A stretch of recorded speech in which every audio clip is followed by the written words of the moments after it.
to Bunters Yard, and today we're looking at this Hornby Freightliner Class 90. Not done a Class 90 on here before, so this is a little bit different again. Now this particular one is DCC ready, and you can see the pantographs at the top are actually metal and they operate, and you can set that to pick up from the overhead wires rather than from the track if you choose to do that. So I've downloaded a few reference images which we'll look at again throughout the video, and we're going to tackle this in separate parts. So we shall start, I think, by taking it apart, and we're going to work on the bogies and the other frame separately. As you can see from this image, the actual body is not heavily soiled, it's just a little bit dusty. So we're going to split the body and we'll work on them in separate parts. So what the instructions don't actually tell you is there's a screw underneath, and so yeah, you need to undo the screw, holds the centre part in. But anyway, I really should have looked before I spent 20 minutes trying to carefully pull this apart, but there we go. So just release the clips at either end. That one's already released from the previous attempt, and then just slide something along, some of your credit cards and things like that. A piece of cardboard. Just be careful. Obviously, there's two wires hanging on to the pantograph, so we're just going to pull those off. They're just pushed on with the spade connector. Just remember which way they go back on towards the end, and then we'll remove the couplings as well, just to give us a bit more access to the front. And we're going to paint the steps in yellow, just edge them in this yellow, which the other Freightliner in this livery had. Having said that, I'm not sure if it's going to really show that much at the end, but just in case it does, it's there. So start as we mean to go on, and then our basis for our dirt is going to be a colour called brown violet, which is from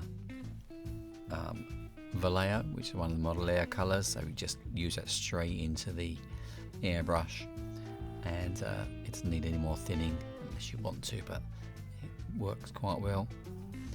Now just take care around the wheels as always, because that's where the pickups obviously go through the wheels, or lots of the wheels are pickups anyway. So we are going to need to clean that off as we get to the end. And of the driven wheels especially, we need to make sure we rotate the wheels to get some power into that, just to turn the wheels so we can get colour on the entire wheel. Now I'm not covering this too heavily, although it does look as if we are. It's actually not, and it will dry a little bit lighter anyway, or it will dry a little bit more transparent, I should say, so it won't look as sort of heavy as this. We need to get all the way along. Now that most of that top part of the frame doesn't show, but we'll just make sure there's colour on there anyway, just in case. And then just a little bit underneath as well.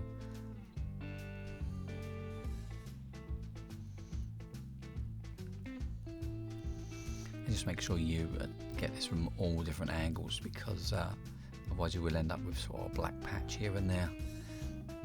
When you've finished your model, it looks a bit weird.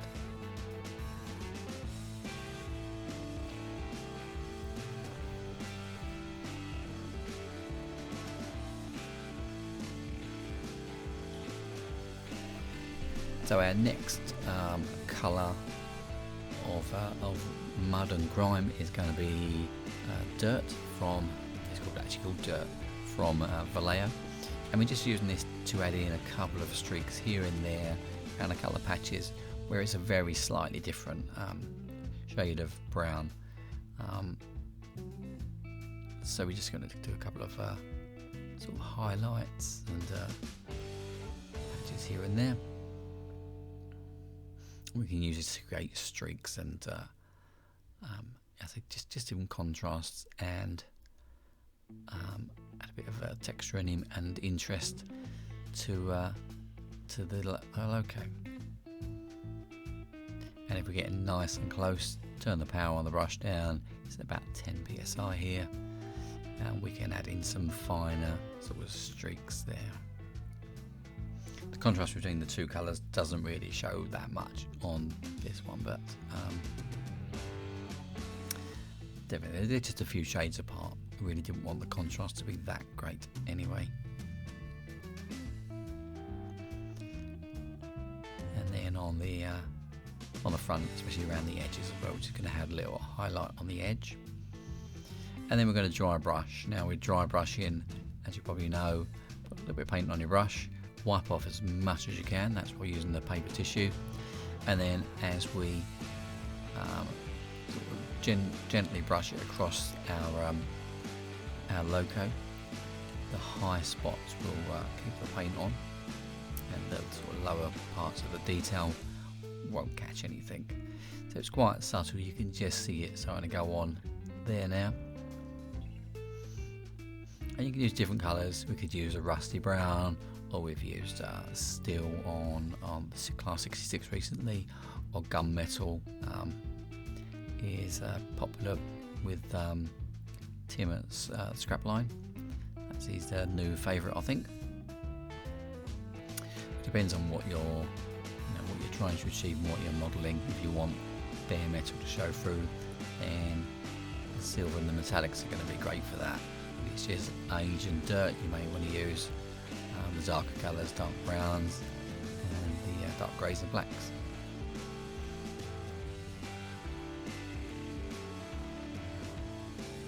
And on this part here, these are these sort of mechanical parts. They are going to get oily and greasy, so they hopefully will catch some of the black from the dry brushing, and then we'll get that detail will show out. A lot of this detail you don't even notice when it's just painted in black and it comes straight out of the box. A lot of this detail, it just isn't visible because it's just no contrast, it's just all totally black. But once we get this dry brushing in, you do start to see things that you just sort of take for granted that are there really.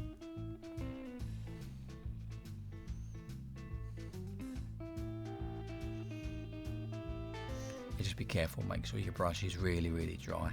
It's much easier to go over this twice using the dry brush than it is to go over once when the brush got too much paint on and then have to clean it all off and start again.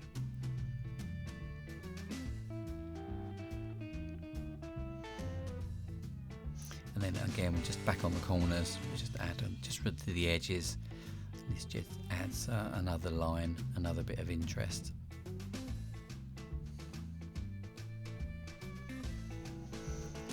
So now down to adding in a little bit of weathering powder. Now this is track rust from the MIG rust kit. It's one of the it's from a set for tanks, I think, is primarily made, but rust is rust, I guess. And this is the darker of the two. Now we're just putting it with a small brush rather than just doing a sort of global application of the powder. So just put it in the place where we want, and then we're going to get a softer brush, and we're just going to gently sort of brush it in. We don't want to move it around too much. We just want it to kind of go in the crevices where we put it. So just making sure you just brush it in sort of one direction really, just so it goes where we want it to go.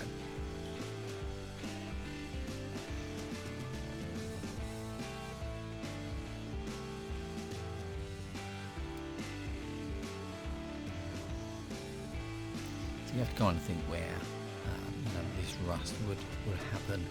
So along any sort of edges of the plates and joins where bolts would be, or especially where mud and water would sort of collect. So in these, so where those plates are, and up here around the boxes, so that the mud and water would collect there, and that would then in turn start to corrode the chassis. So we're going to give this a coat of lacquer. This is polyurethane matte varnish from Vallejo, and this will do a couple of things. One, it holds all the powders in place so they're not going to come off on your fingers when you start to use your model a bit later on, and so it bonds it on, and it will mute them down and help the powders just mix in a little bit more, just blend it in. And then we're going to use finally this is axle and bearing grease from 8K Interactive, and this dries with a slight sort of wetness look to it, so it looks just like grease and oil. So as opposed to the rest of the model, which will dry completely matte, this will just add a slight shine.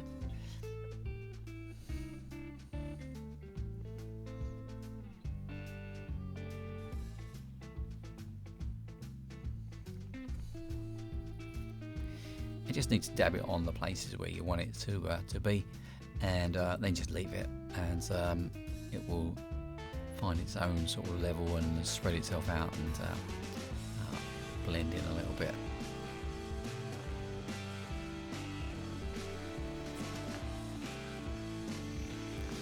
So you just need to use it where you think it's like it to be. So springs, bearings, if the seal's gone or it's been over lubricated.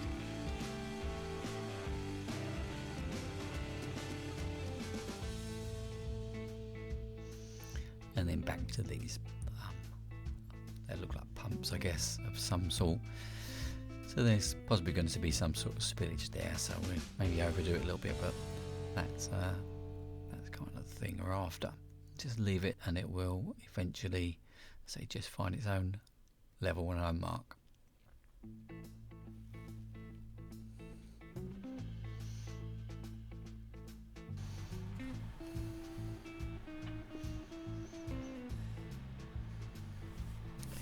So on to the roof. Now this is a railroad, so it just is not painted at all. It's just plain green. So there's quite a lot of detail that we can pick up here. Looking back at reference images, the roof doesn't seem to be painted. They seem to be like a bare metallic or grey. Definitely grey from the grime. So we're going to paint this in grey. Just so that I don't spill around the edges. I really just want to concentrate on that bit in the middle, on that sort of section that's sort of cut down a little bit. Take a pantograph. We're just going to mask this up, and we'll give that its first colour, which is going to be a grey.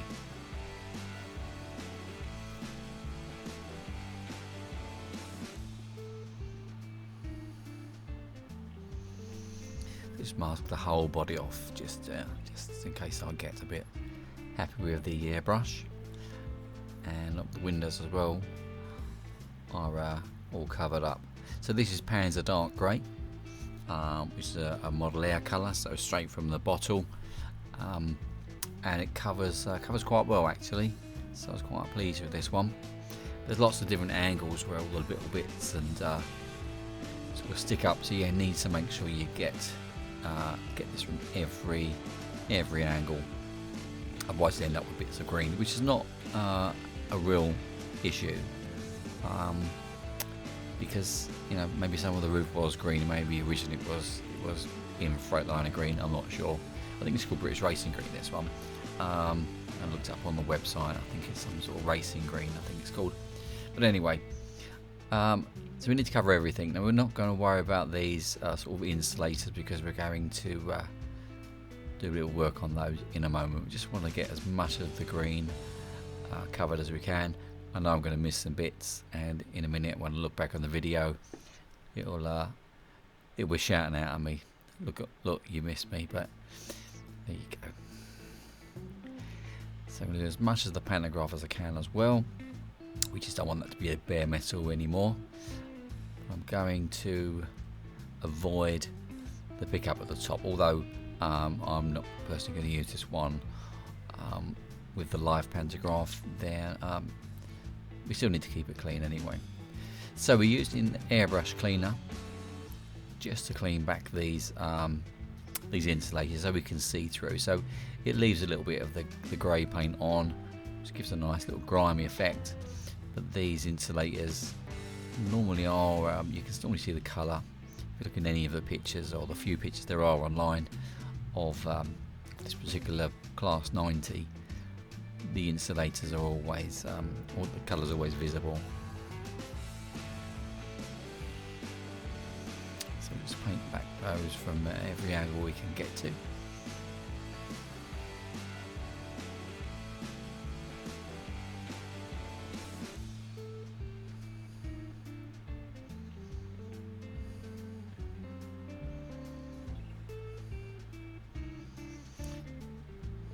And this particular insulator here, again they're white. They need the pictures I've seen online. The white is very obvious. It's obviously clean and well maintained. So going to clean that back as best as we can.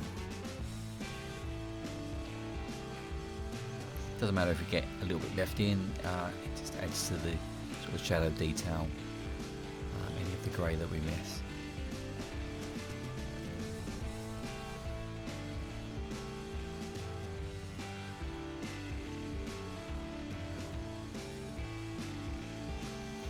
So using the airbrush cleaner, I'm just going to clean off the pantograph, the pickup head where I've got a little bit of overspray on there.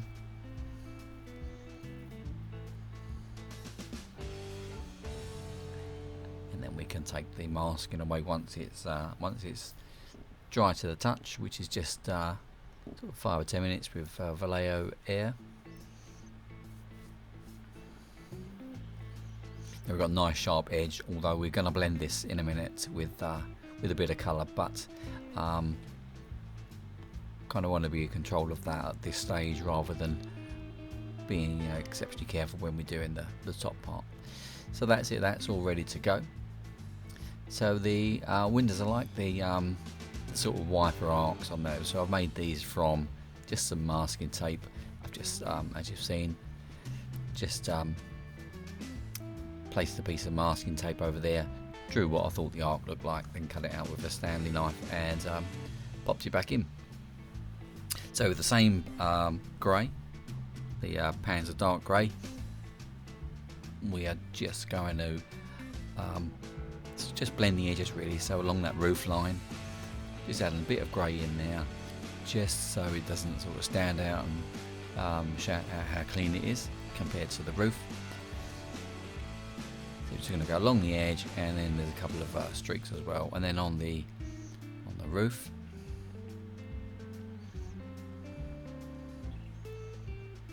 So these tend to be have quite a bit of weathering on these as well.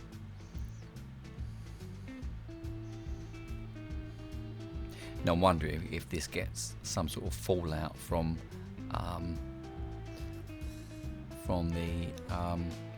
the overhead lines, where it's on the pantograph. There's obviously some, I imagine there's going to be some sort of fallout, some filing is going to drop maybe onto the roof. So I'm not sure if the line is caused by that, but anyway, they seem to be quite grimy up there, and I've just used a soft brush while it's still wet just to give it that streak effect.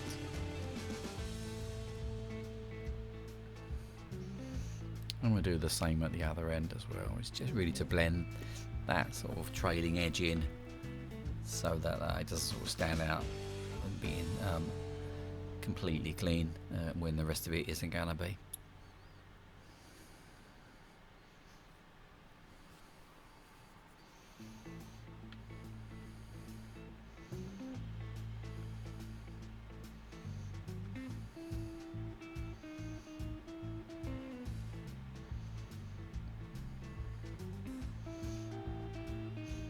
I've added those grey streaks in, kind of from where those panel lines are at the top.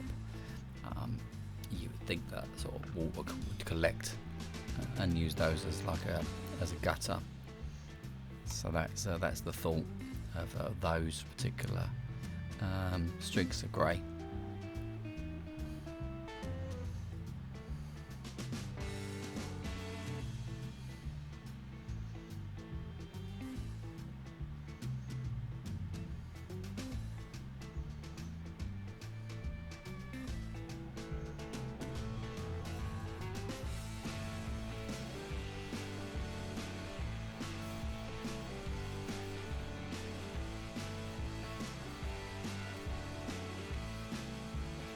So we're just going to use that soft brush again just to create these, just to soften it really and create a little bit of a streak effect.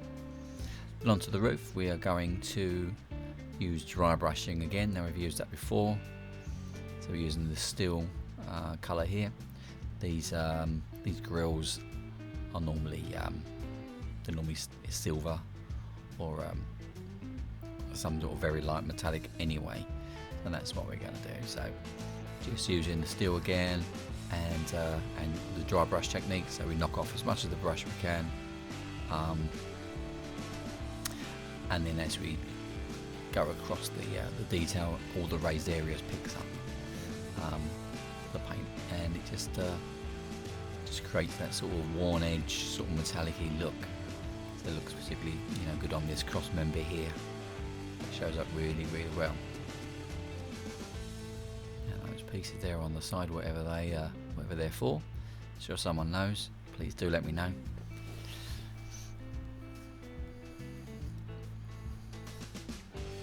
So we're just going to continue dry brushing against all of those raised areas, just to bring out the detail that's there.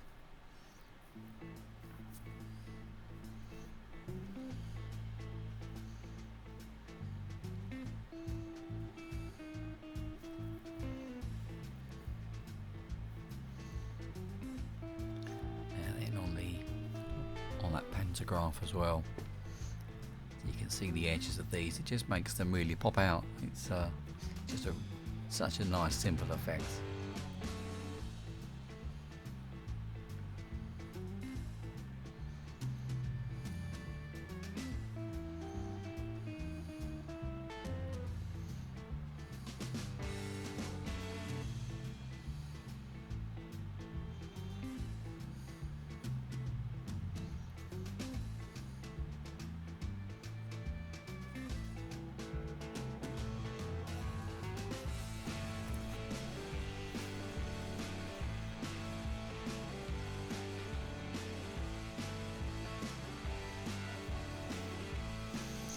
So now we're using on this part is just to create an effect as if some paint has come off, or there's if it's grime, if it's a clean area. So we're using a real old brush, and just again using like a dry brush, we're just stippling with that, and then some weathering powder. So this is a dark earth, and just going to pop that in and then just really dab it back just to make it nice and soft. We don't want too much up there. It's just just to suggest that it's a bit dirty up there, which it is.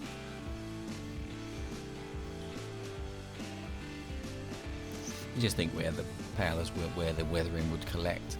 So along the edges, in the corners, there might probably be a bit more there than it would in the middle perhaps. Just again use a soft brush just to stipple it a little bit more and soften it, take the effect away.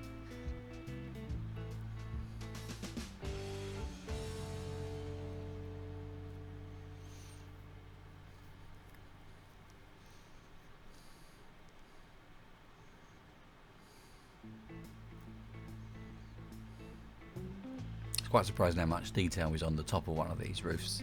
You don't really notice it when it's before it's painted, when it's just in its plain plasticky green.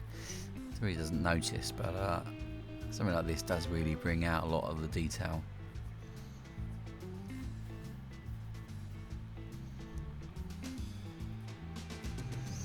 I'm using a light weathering powder. This is ecru or sand or something like that, and again it's just to add another dimension into it, just to add a little bit more wear and sort of traffic marks, that sort of thing.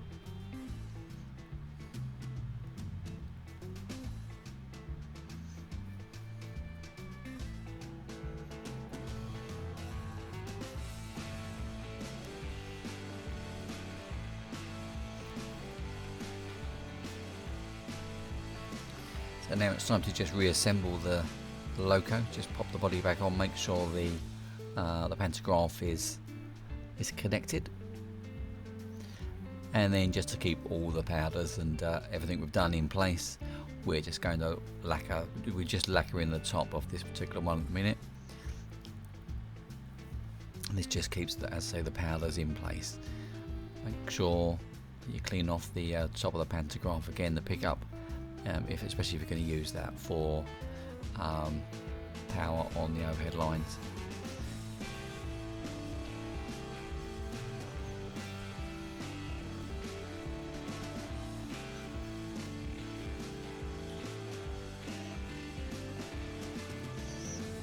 And then using our original dirt colour, we're just going to blend in the bottom, so a little bit along the bottom and along the top here. Adds a couple of extra runs in as well, and it just makes the body then look like it belongs to the chassis. We don't want it, although they are clean according to the pictures that we've seen, cleaner than usual anyway. It still has a bit of weathering and a bit of grime on there, so that's all we're going to do with this.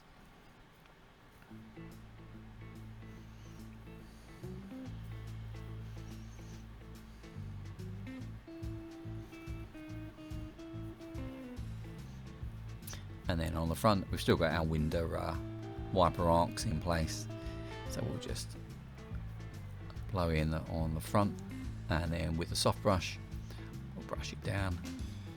So it does a couple of things. It creates sort of rain streaks, and then some of that paint will catch in the raised details and create that sort of washed sort of in the rain effect. I'm going to pop these back on. They just push fit, and just a little bit of paint just to make them look as if they've been on there, so they're not pristinely clean. So we're using the mud just to blend them in a little bit. Now we're going to do a little bit of a pin wash, just a tiny bit. This is airbrusher oil paint. That's like a dark brown rust you can just see in the palette there. And then we used it in odourless thinners, and then we're going to mix it down into a thin wash. And find the right brush.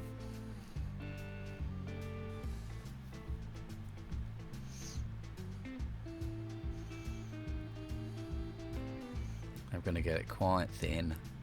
Doesn't need to be too thick. And then we just touch it into those places where there's panel lines and door handles and so on.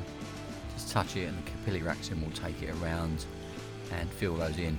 Once the oil then dries away, we're just left with that with like a slightly darker panel line.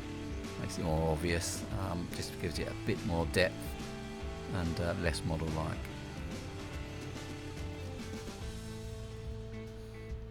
There's lots of these. We've got all around the edge of the roof. The doors and filler caps, as you see.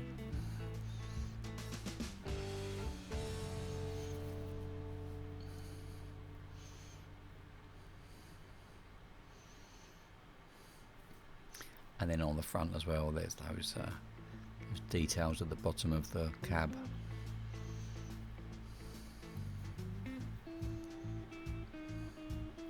And the oil just collects and just pools by the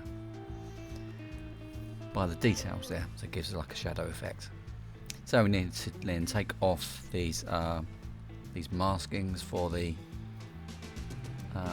window wiper arcs, and then we're pretty much done.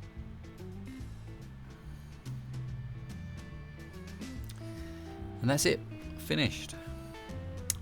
This is how it looked, nice and clean. And now with its new Bunters yard mud livery. Thanks for watching. I hope you enjoyed this one. Hope you've picked up something useful from this. Any comments, please leave them down below. Always love to hear from you. Until next time, have a good day. We'll see you next time in Bunters yard.